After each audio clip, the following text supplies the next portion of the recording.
Tout le sport sur Active Radio. Alors, est-ce que vous pouvez nous parler de cette rencontre et nous faire un petit résumé de la rencontre qui a eu lieu ce week-end ? Oui, donc nous avons rencontré l'équipe de Jonchery qui était juste derrière nous au classement. Ils étaient troisième et donc nous étions deuxième. Donc on a assisté à un match très très tendu et surtout très indécis. Alors c'est vrai qu'on a eu la maîtrise du match et nous nous sommes mis un petit peu en difficulté tout seuls sur 2 erreurs défensives, ce qui nous a coûté très cher puisque à un moment donné nous avons toujours été menés 1-0, puis nous sommes revenus et nous avons égalisé et puis juste avant la mi-temps ils ont de nouveau mis un but sur vraiment une erreur défensive entre notre libéro et notre gardien de but. Alors c'est vrai qu'on a dû toujours cravacher derrière le score et on pensait vraiment avoir fait le plus difficile quand on a égalisé, mais nous sommes retombés dans notre travers comme je viens de vous le dire. Alors malgré tout, l'équipe a su trouver, je dirais, des ressources morales pour pas lâcher et c'est vrai que c'était un match très très heurté qui s'est soldé par 4 cartons rouges et 2 pénaltys.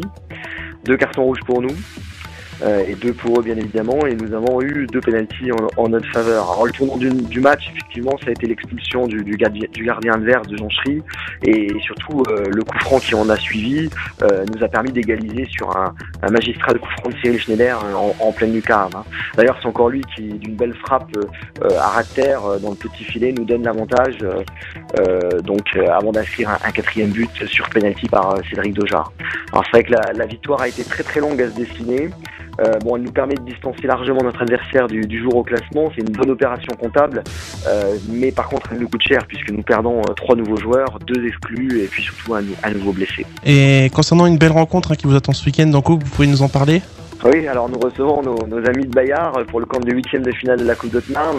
Je pense que ça va être un derby chaud. En tout cas, je crois que les supporters s'y préparent vraiment. Je crois qu'il y a des petits préparatifs pour ce match festif. Alors c'est vrai qu'on sera vraiment fortement handicapé puisque nous avons 3 suspendus, 3 blessés. Donc comme vous pouvez vous en rendre compte, c'est plus de la moitié de l'équipe qui sera absente pour ce rendez-vous. C'est une équipe de première division, Bayard, qui est plutôt mal engagée dans son championnat puisqu'ils sont derniers. Mais bon, sur un match de coupe, vous savez, tout reste à faire. Les vendredis et samedis, Active Radio vous annonce tous les rendez-vous sportifs du week-end. Et le lundi, tous les résultats. Tout le sport.